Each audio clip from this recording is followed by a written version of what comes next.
went overseas as a replacement. I spent most of the time in the Signal Corps in this country doing radar work, which was highly classified at that time. And the Battle of the Bulge started over there, and they needed a lot of infantry replacements, so we got rushed off over there. And luckily, the war ended in about 6 weeks, I guess, after I got over there. But that was enough of it. I didn't want no more of it.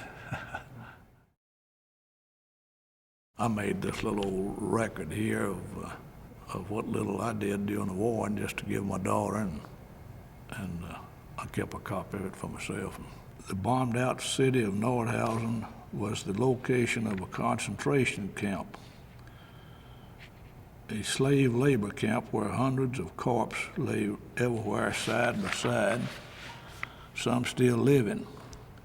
When our tanks tore holes in the walls of the building, some of the poor devils come running out to meet us. We gave them some of the rations we had, and they ate the cigarettes like candy. We had to push on, but the infantry division that followed us gave the living medical attention, and I don't know what happened to the dead. The men in my outfit were so mad now that there was no way we could lose the war, and that was all that's the only thing. I made this from a little old pocket diary. Mm-hmm. I never heard of the word Holocaust until, gosh, years and years. We thought they were just Russians and displaced persons, DPs that we call them. It was a rocket factory in that little old town. And we thought they were just used as slave laborers. And we didn't really spend too much time there, as I remember, just long enough to see what was going on, which was long enough. And it was just a horrible sight. It's hard for an individual to believe that you saw something like that, you know. I guess all the German guards had heard this armored division coming, and they all left, because I don't remember ever seeing one of them. I never would have had to gone over there if it hadn't been for the Battle of the Bulge. Letters were censored during World War II. You couldn't, nowadays you can be on television in Iraq and your wife can be watching it at home, but we couldn't even write a letter home, tell anything. We'd just say hello and goodbye, something.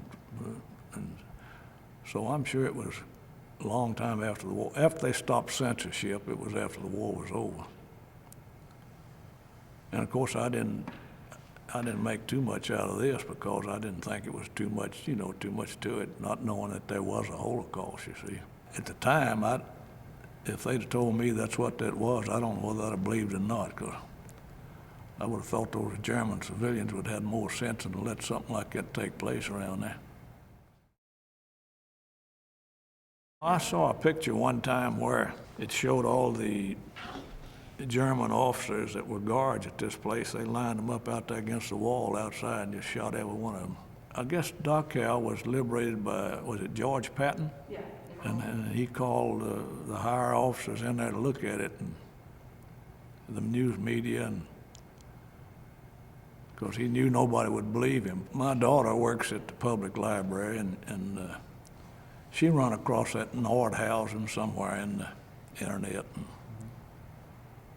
and looked it up, and found out that it was one of those atrocity camps, and I was right there, and